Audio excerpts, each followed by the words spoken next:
Dobro došli, dragi ljubitelji klasičnog brojanja i svi ljudi dobre volje.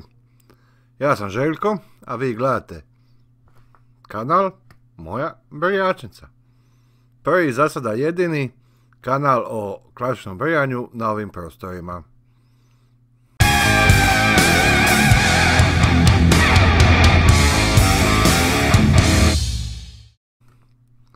Evo na početku, prije samoga ove pečaonice,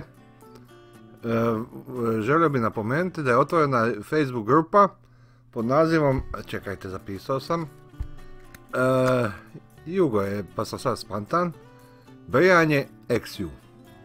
Mislim, jasno vam je šta naslov znači.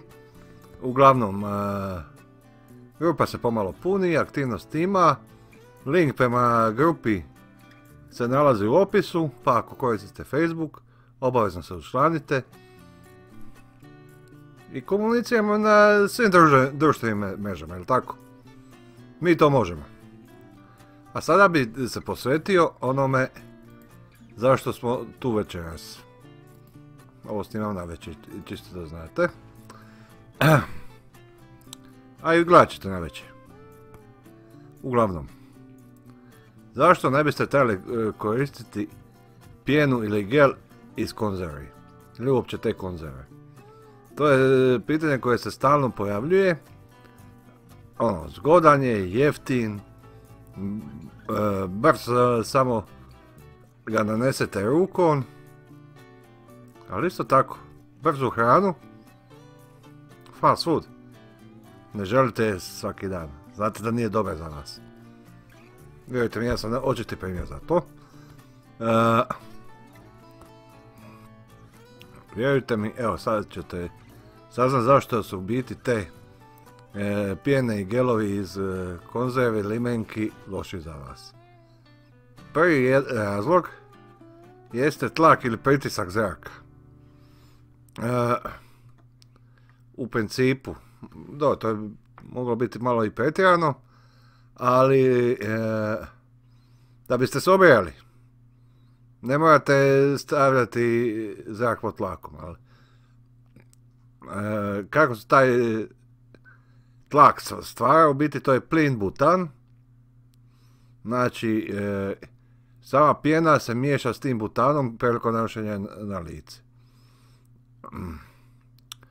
I apsolutno nema nikakve koristi za vašu kožu.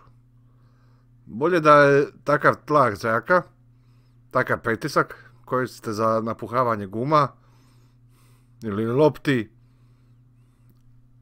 Držite se vi standardnih tradicionalnih krema i sapuna za brojanje. Suha koža.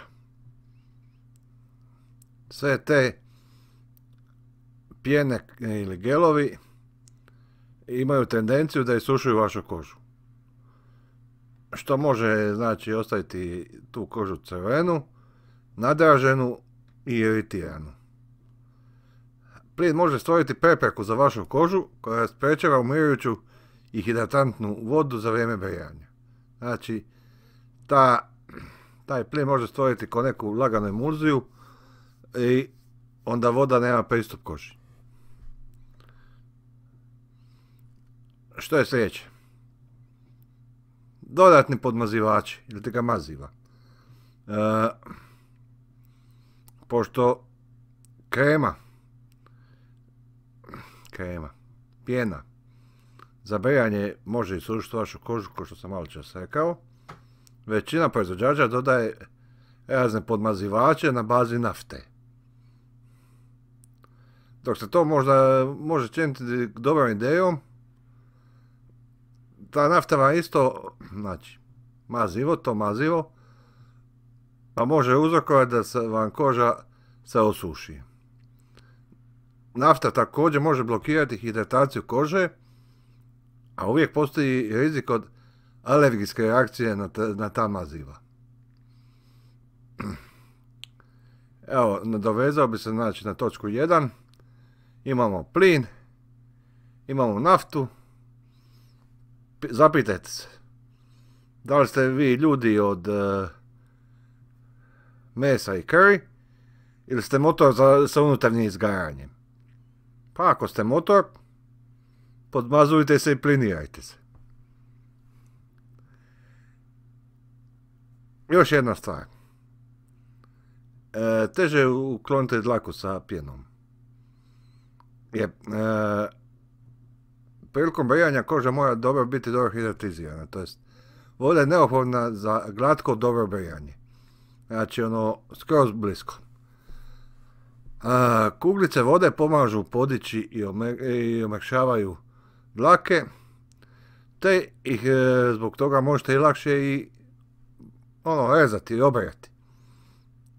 To je osobito korisno ako imate debelu ili grubu dlaku, a voda je inače savršeno prirodno mazivo. Znači ne treba nikakva nafta, voda je više nego dovoljna. Tupe oštrice. Vjerovali ili ne, zbog svojih sastava pjena i gel puno brže tupe oštrice. Zbog toga su recimo ovi cartridge inače po sami poslije puno tuplji od standardnih znači žileta, jer njima i ne bi ništa pomoglo da su vrhunski oštri. Toga se recimo s tim cartridgeima puno više pritišće, puno više i na taj način iritira kožu.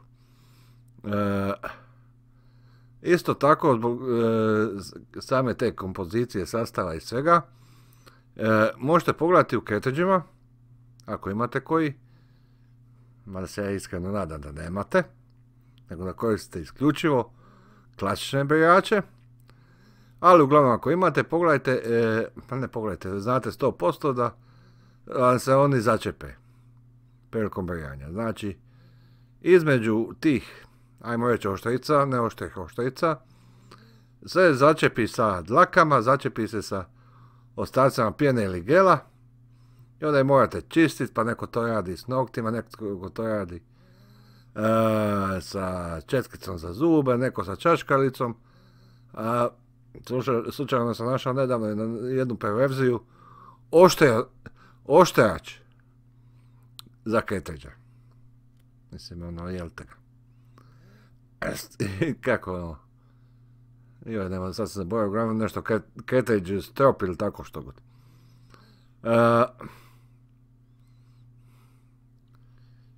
Vjerujte mi, evo, imate tu pjene, imate tu gelove, oni su tu za brzo obrijat se, ali puno više štete koži.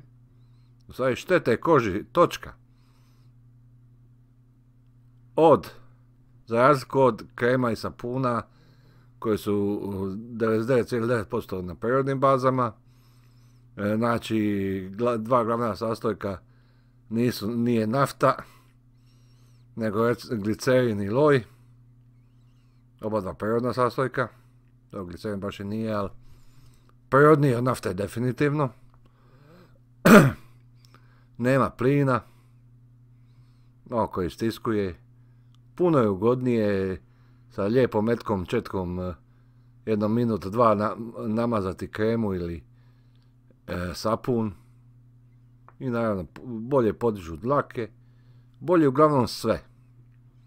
A toga bilo bi dobro recimo da sam danas pokazao tu limenku, ali nemam nijednu.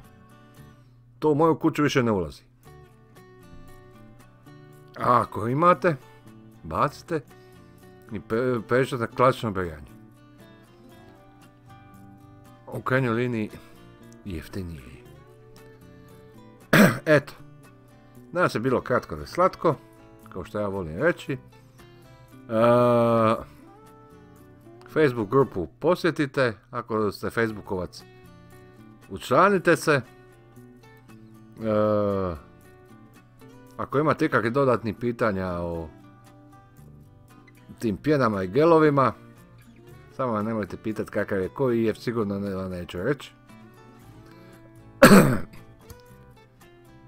Znači, ako imate ikakvih pitanja o korištenju pjena i gelova, od prestanku korištenja pjena i gelova, pitajte. odgovorit ću vam. A i oni koji su prešli sa tih konzervi na ove klasične sapune i kreme, napišite u komentarima vaše iskustvo. Da li vam je bilo bolje, da li vidite razliku i uglavnom šerajte ovaj video, lajkajte ukoliko vam se ovaj video svidio, jer vam se možda ja svidio. Ja sam sviđao nekome valjda. Uživajte u brijanju i uživajte u ovim zimsko, proljetno, jesensko, ljetnim danima. Možda jednog dana dođe ljeto. Još jednom pozdravljam vas i uživajte u brijanju.